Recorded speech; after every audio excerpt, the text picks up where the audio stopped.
Hi, everybody. This is Elsa from Alley Cat Creations. How are you? Please share, and subscribe to my channel if you have done so already. And if you get anything from my work at Connect Dot, an epiphany, a mind explosion, a new book to read, a new author to explore, please click all the little linky downs in the bottom of the description of this video. And that's ways you can help me keep afloat. Another way you could do that, holidays are here just about, and I'm sure some of those things will not make it for Christmas. But if you're looking for something unique, you get a gift card. Allylatcreations211.com is my portfolio. You could see I got some artwork back there. I got pyramids. I have a ton of them. I still have to unpack, just catching up on housework. And I had work today. So if you're interested, email me. I'm here. Fun times. And I have now a channeled membership. It's at 3D. I didn't do anything further than that. And if you become a member at the end of the month, you get a free drawing for a pyramid. And those of you who are not and want to participate, I haven't figured out when the drawing would be and any what the monetary price is to buy a raffle ticket. But my members don't have to pay. But I'm gonna have a raffle for a pyramid. I'm going to have a paint and sip for members only, and for those of you who are interested, donation only kind of deal.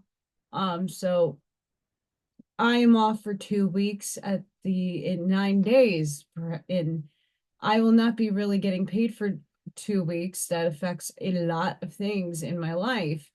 So I am trying to come up with ingenious ways, incentives, and fun things to do regardless. If you're interested, please let me know. And then for all the subscribers, I will be doing like a craft live video if you want to do a craft with me. I don't know what that stuff is. I'll post if you're interested in doing a paint and sip. I will be painting something soon, putting it up on the community tab. So if you're interested, you know what to go out and buy, or if you want to supplement stuff that you have already in your house, it's fine. I'm not here. Trust me, I know I'm in desperate needs and desperate means. So I just want to give back to the community and to the people and stuff that I have a degree in. So there will be a lot of giveaways and fun things to come. But right now I just want to put that out there. If you want to support me and you would like a pyramid, I will put how much a raffle ticket is or figure out a system, and yeah, just keep that in mind. Blavatsky, The Secret Doctrine, Stanza 7, Book 2, from the semi-divine down to the first human races. Before I even begin with this, something caught my eye as I opened up to see where I was going to read, and it feels very much like Ashiana Dean work. I'm not sure if Ashiana read Blavatsky, but a lot of this stuff is very similar, to say the least. Very similar. The higher creators reject in their pride the forms evolved by the sons of yoga, sorry. They will not incarnate in the early egg-born. They select the later androgynes, the first man endowed with mind. The sons of wisdom, the sons of night, issued by the body of Brahma, when it became night, ready for the rebirth, came down. They saw the intellectually vile forms of the first third, still senseless race. We can choose, said the lords. We have wisdom. Okay, I have to lower this light because I can't see. Sorry, guys, hang on. Get a little romantic in here. Some entered the Shayas. Some projected a spark. Some deferred till the fourth race. From their own essence, they intensified the karma, the vehicle of desire. Those who received but a spark remained destitute of higher knowledge. The spark burnt low. The third remained mindless. Their javas, monads, were not ready. These were set apart among the 7 primitive human species. They became the narrow-headed. The third were ready. In these shall we dwell, said the lords of the flame and of the dark wisdom. Goodness sakes. Yeah, sorry guys. If my light is bright and at any time I read this book, like things distort even more, and I'm dyslexic. I love that. So I do apologize. This stanza contains in itself the whole key to the mysteries of evil, the so-called fall of the angels, and the many problems that have puzzled the brains of the philosophers from the time that the memory of man began. It solves the secret of the subsequent inequities of intellectual capacity of birth or social position, and gives a logical explanation to the incomprehensible karmic course throughout the aeons which followed. The best explanation which can be given, in view of the difficulties of the subject, shall now be attempted. Up to the 4th round, and even to the latter part of the 3rd race, in this round, man, if the ever-changing forms that clothed the monads during the first 3 rounds and the first 2.5 races of the present one can be given that misleading name, is so far only an animal intellectually. It is only in the actual midway round that he develops in himself entirely the 4th principle as a fit vehicle for the 5th. But manas will be relatively fully developed only in the following round, when it will have an opportunity of becoming entirely divine until the end of the rounds, as Christian Shutkin, don't know what last name that sounds, says in Hora, can't read that, the first terrestrial atom had only the breath of life, but not the living soul. Here the inferior races, of which there are still some analogies left, as the Australians now fast dying out, and some African and Oceanic tribes are meant, they were not ready, signifies that the karmic development of these monads had not yet fitted them to occupy the forms of men destined for incarnation in higher intellectual races. But this is explained later on. The Zohar speaks of black fire, which is absolute light wisdom. To those who, prompted by old theological prejudice, may say, but the Asuras are the rebel devas, the opponents of the gods, hence devils, the spirits of evil, it is answered, esoteric philosophy admits neither good nor evil per se, as existing independently in nature. The cause for both is found. As regards the cosmos, in the necessity of contraries or contrasts, holy crap, and with respect to men and the human nature, his ignorance and passions, there is no devil or, oh my God, I'll explain why I'm reacting this way. There is no devil or utterly depraved, as there are no angels absolutely perfect, that though There may be spirits of light and of darkness. Thus, Lucifer, the spirit of intellectual enlightenment and freedom of thought, is metaphorically the guiding beacon, which helps man to find his way through the rocks and sandbanks of life, he agrees. For Lucifer is the logos in his highest, and the adversary in his lowest aspect, both of which are reflected in our ego. Lactantius, speaking of nature of Christ, makes the logos the word, the firstborn brother of Satan, the first of all creations. Okay.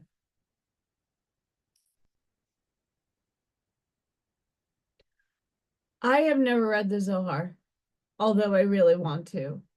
And I have butchered my way through the Bhagavad Gita and some Puranas. It's not my time to intellectually understand those texts just yet. But holy shit, did I read about this the other day in the Curtis books? And I've been saying this about Lucifer for a very, very, very, very long time because I can channel him. Hillel, not Lucifer. His higher fourth density aspect, maybe fifth. I've been saying this. I don't, and not in exact wording, but we all have our lowest and highest aspects of ourselves. That's our ego. So the dark aspect, the see you next Tuesday, the Staten Island attitude kind of person, that would be my lowest essence. To the love and light and love all things, and I see God in all things, is my highest aspect. But I like to be my authentic self at all times and integrate both amazements of myself and incorporate both because I'm in direct control of both. Oh, there's a cat. Okay. It's a Freya. I'm mind blown right now.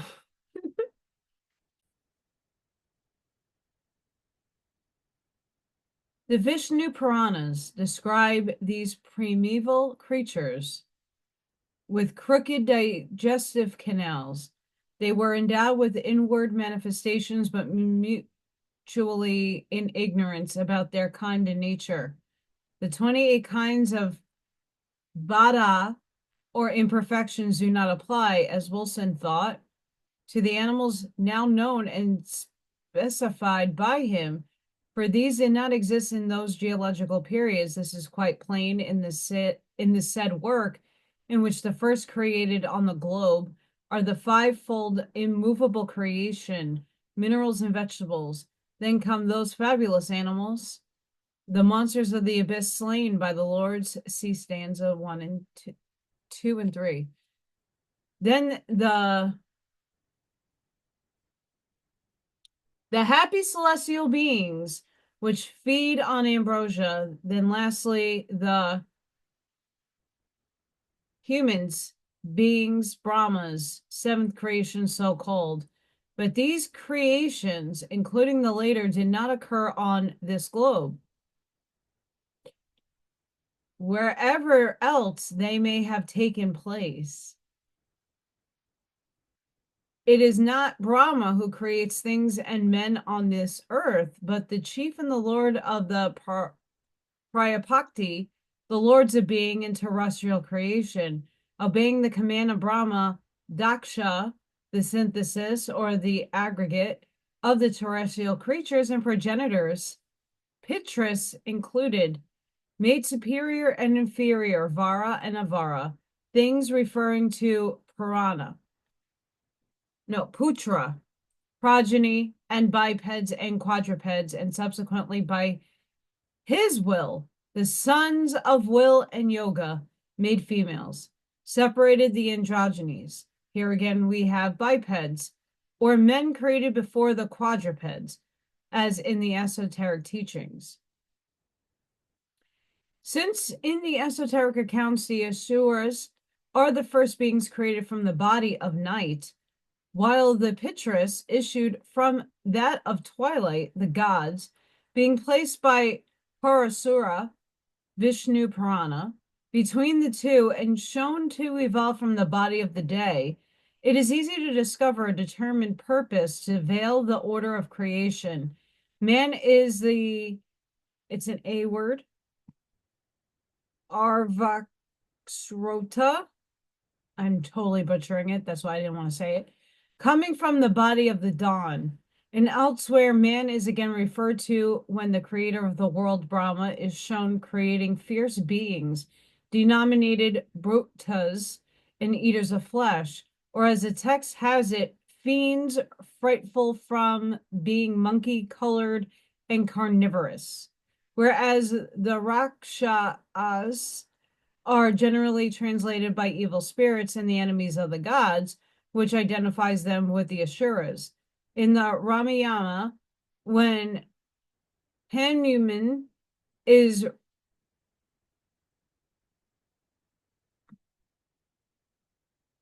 I don't know what that word is. Hold, please. Reconnoitering. That's a word.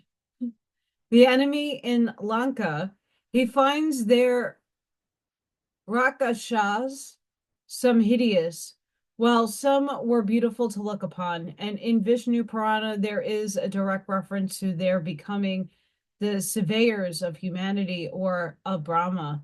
The allegory is very ingenious. Great intellect and too much knowledge are a two-edged weapon in life, and instruments for evil as well as for good.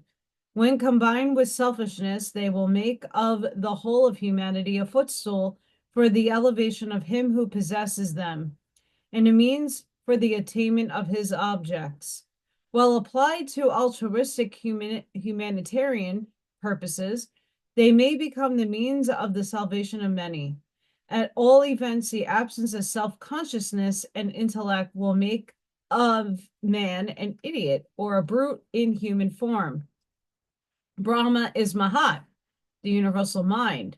Hence, the two selfish among the Rakshas, showing the desire to become possessed of it all, to devour Mahat. The allegory is transparent. At any rate, esoteric philosophy identifies pre-Brahmanical Asuras, Rudras, and Rakshas, and all the adversaries of the gods in the allegories with the egos, which by incarnating in the still witless man of the third race made him consciously immortal. They are then, during the cycle of incarnations, the true dual logos, the conflicting and two-faced divine principle in man. The commentary that follows in the next stanzas may no doubt throw more light on this very difficult tenet, but the writer does not feel competent to give it out fully. Of the succession of races, however, they say, first come the self-existent on the earth. They are the spiritual lives projected by the absolute will and law at the dawn of every rebirth of the worlds. These lives are the divine, Shishta, or the Prati, Pitris. The first race, the self-born, which are the astral shadows of their progenitors. The body was devoid of all understanding, mind, intelligence, and will. The inner being, the higher self or monad, through within the earthly frame, was unconnected with it. The link, the manas, was not there as yet. From the first race emanated the second, called the sweat-born, and the boneless. This is the second root race endowed by the preservers and the incarnating gods, with the first primitive weak spark, the germ of intelligence. And from these in turn proceeds the third root race, the twofold androgynes. The first races hereof are shells, till the last is inhabited. the Dhyanis. A second race, as stated above, being also sexless, evolved out of itself at its beginning. The third androgyny race by the Nautilus, by already more complicated process, as described in the commentary, the very earliest of the races were the sons of passive yoga. They issued from the second Mayuakshas human race and became oviporous. The emanations that came out of their bodies during the season of procreation were ovulary. The second spheroid nuclei, developing into a large soft egg-like vehicle, gradually hardened when, after a period of gestation, it broke and the young human animal issued from it unaided, as the fowls do in our race. This must seem to the reader ludicrously absurd. Nevertheless, it is strictly on the lines of evolutionary analogy, which science perceives in the development of the living animal species. First, the Monerian, like procreation by self-division. Then, after a few stages, the oviporous, as in the case of the reptiles, which are followed by the birds. Then finally, the mammals with their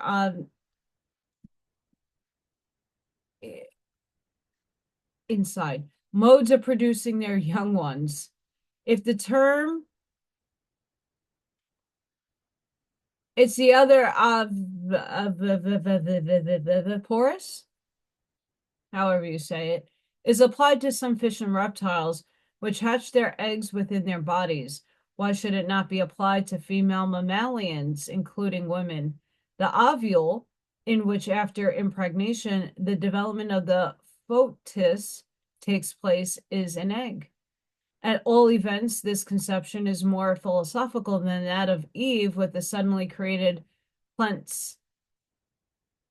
It's not plant. I'm going to say placenta. Giving birth to Cain because of the apple, when even the marsupial, the earliest of mammals, is not placental yet. Moreover, the progressive order of the methods of production as unveiled by science is a brilliant confirmation of esoteric and theology. It is only necessary to tabulate the data in order to prove an assertion. Fission. As seen in the division of the homogeneous speck of protoplasm known as monarion or amoeba into two, as seen in the division of the nucleated cell in which the cell nucleus splits into the two subnuclei, which either develop within the original cell wall or burst out and multiply outside of independent entities. Budding. A small portion of the parent structure swells out of the surface and finally parts company, growing into the size of the original organism. Many vegetables, the sea,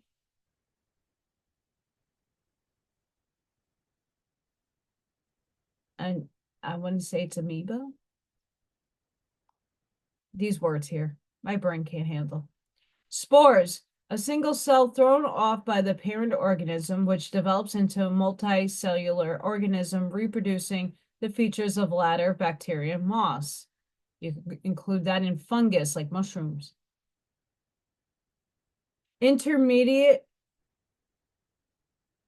hermaphrodism.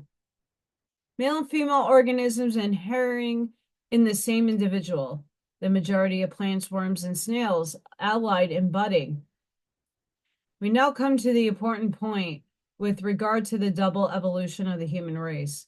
The sons of wisdom, or the spiritual Dhyanis, had become intellectual through their contact with matter, because they had already reached, during previous cycles of incarnation, that degree of intellect which enabled them to become independent and self-conscious entities on this plane of matter. They were reborn only by some reason of karmic effects. They entered those who were ready and become the arhats or sages alluded to above. This this needs explanation. Sorry about that. I didn't even know what that noise was. Odin, Mr. Mouth. It does not mean that monads enter forms in which other monads already were. They were essences, intelligences, and conscious spirits, entities seeking to become still more conscious by uniting with more developed matter. Their essence was too pure to be distinct from universal essence, but their egos, or manas, since they are called manas putra, born of Mahat or Brahma, had to pass through earthly human experiences to become all wise and be able to start on the returning ascending cycle. The monads are not discrete principles, limited or conditioned, but rays from that one universal absolute principle.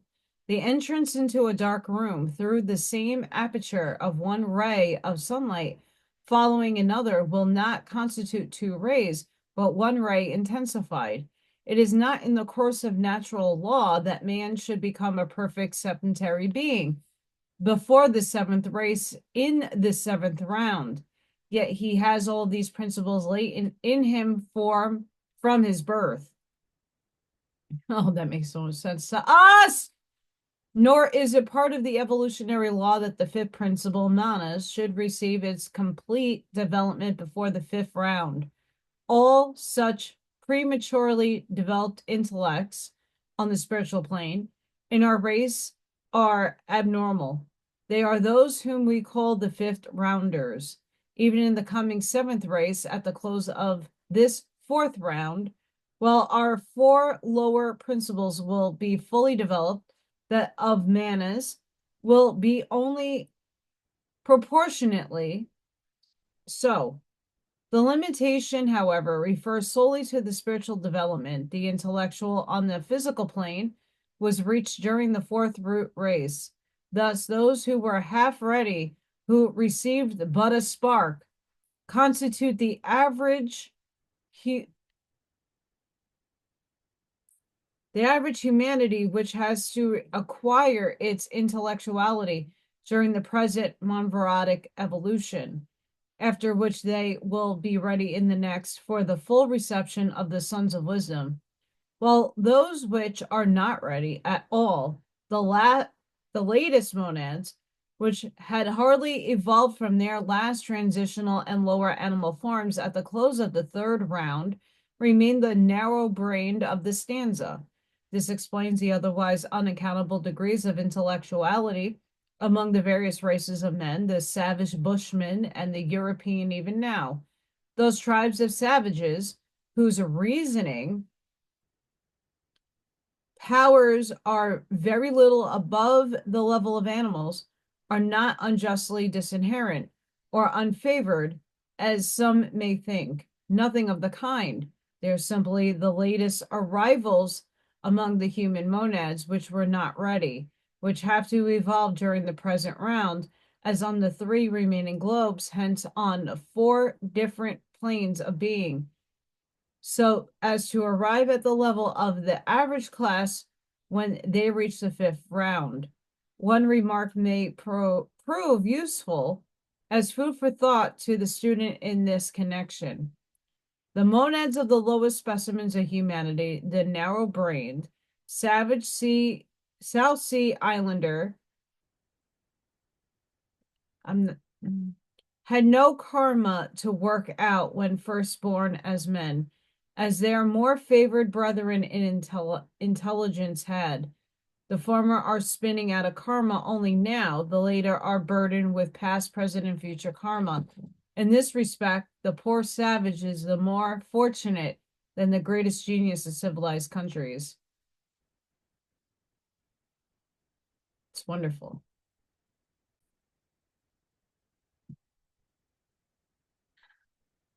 Let us pause before giving any more such strange teachings.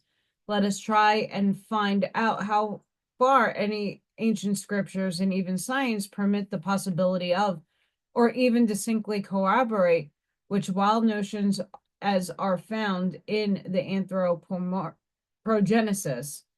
Recapitulating that which has been said, we find that the secret doctrine claims for man a polygenetic origin, a variety of modes of procreation before humanity fell into ordinary method of generation, that the evolution of animals of the mammalians, at any rate, follows that of man instead of preceding it. And this is diametrically opposed to the now generally accepted theories of evolution and the descent of man and animal ancestor. Let us, by giving to Caesar what is Caesar's exam, first of all, that chances for the polygenetic theory among the men of science. Now the majority of the Darwinian evolutionists incline to a polygenetic explanation of the origin of races.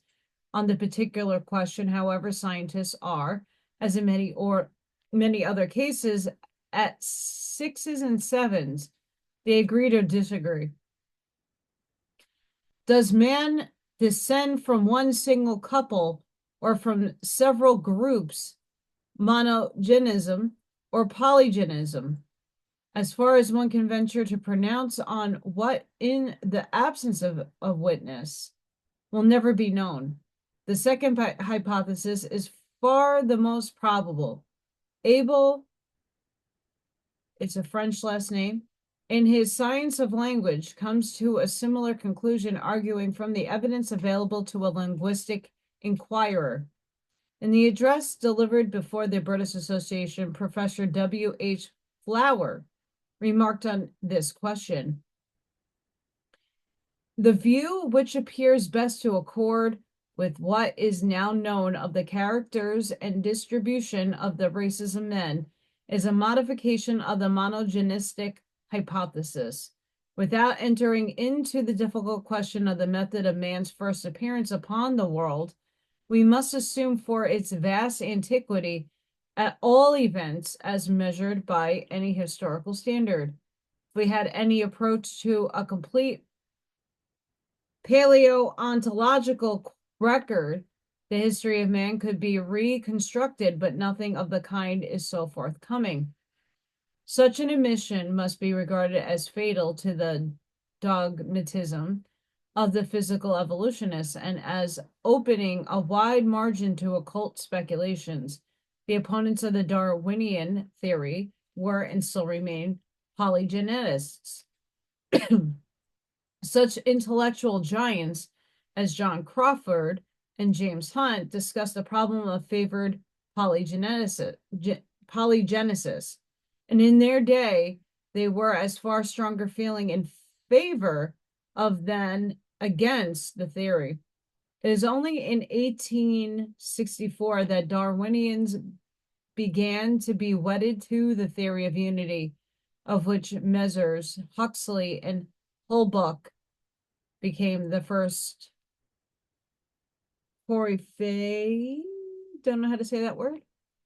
As regards the other questions of the priority of man to the animals in the order of evolution, the answer is the promptly given. If man is really the microcosm of the macrocosm, then the teaching has nothing so very impossible in it, and is but logical.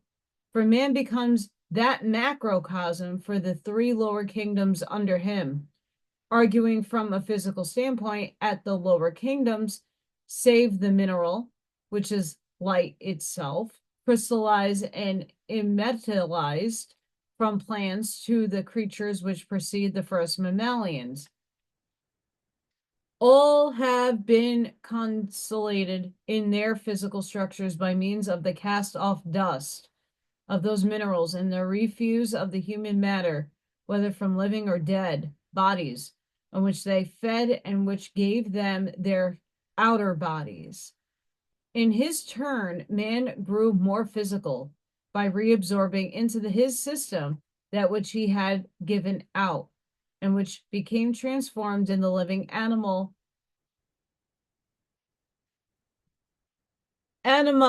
crucibles through which it had passed owing to nature's alchemical transmutations.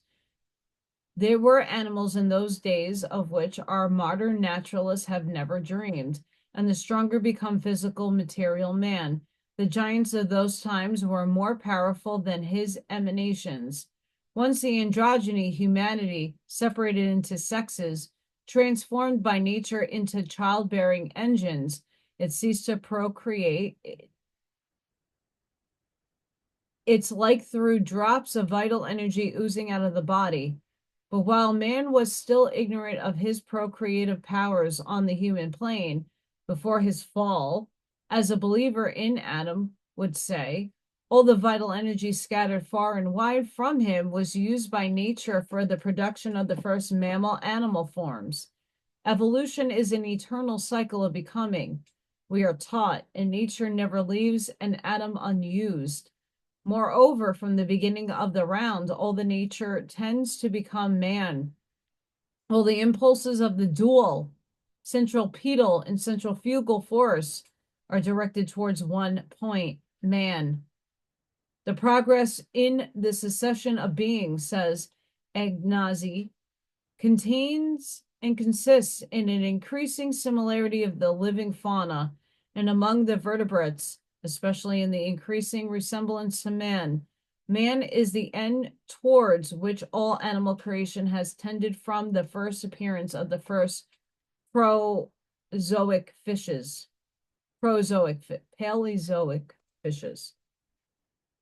Me and my language, horrible today.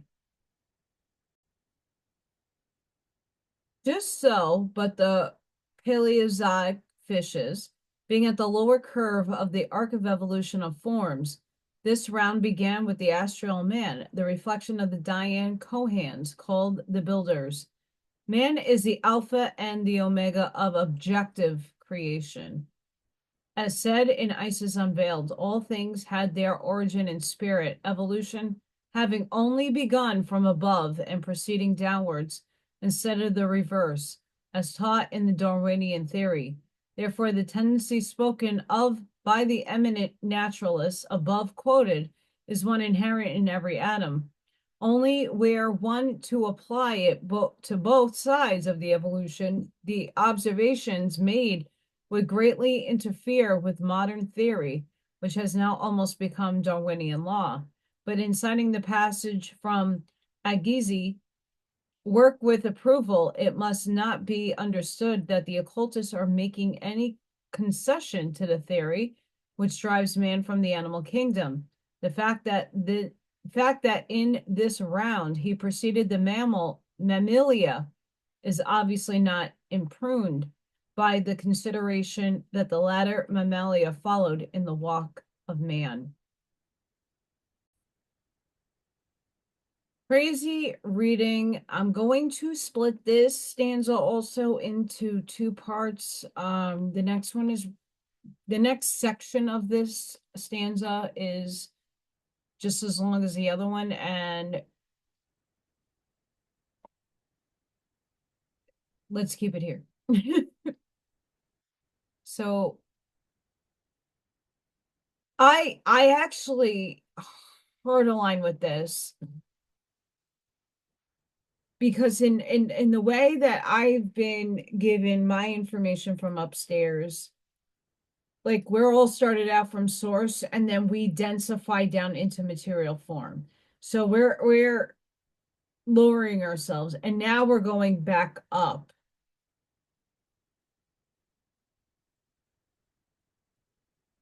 And for many of us, we're in the middle of that sand timer, ready to ascend back up. So this is, I very much believe in the down and not necessarily from the up. But all is inverse, reverse, and all kinds of fun. But this is a very interesting perspective, and I never believed in the Darwinian theory anyway. Even as a child, it didn't make sense to me because I believed in Bigfoot and just seeing things that didn't make sense. I saw spirit, so how the hell is that even a relevant thing? And how am I seeing fourth density? Even if it's in its lower astral form, how am I seeing things that no one else can see? And more people are able to see things that a lot of people still can't see. Our world is very complex, and it's very broad and vast. And no matter what, you could take it from the Vedics, you could take it from Norse, you could take it from any culture. Need me my coffee here. She's onto something. I mean, and however you want to break down globe and the world and the dimensional spaces there within, she's not so far out of the spectrum of being logical. She brings a lot of valid points to the table and a lot of research in her finding this information. So a lot of people have poo-pooed her.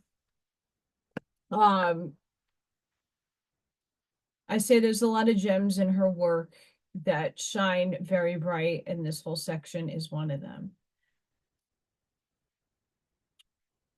Sending each and every one of you love, light, compassion, grace, shielding, and protective energy. Please go within. Be the shoulder for somebody physically. Be the lighthouse. See your truths. And I hope to see you guys on the next one. Don't forget to like, share, and subscribe. Keep your eyes out for the fun incoming things I'm going to be doing on the channel to help me keep myself fed and the heat on. It's going to get really brutally cold in the middle of this week. I will be going live on Friday and talking more about those fun things. If you're interested in channel memberships, please check those out. And I have to do an Owaspe. I am very behind on my TikTok videos, so hopefully by the end of the week I have more accumulated from there. And thank you guys for your support, your love, and your gratitude. Thank you for supporting and helping me. It's getting rough, but I'm holding my hope out. So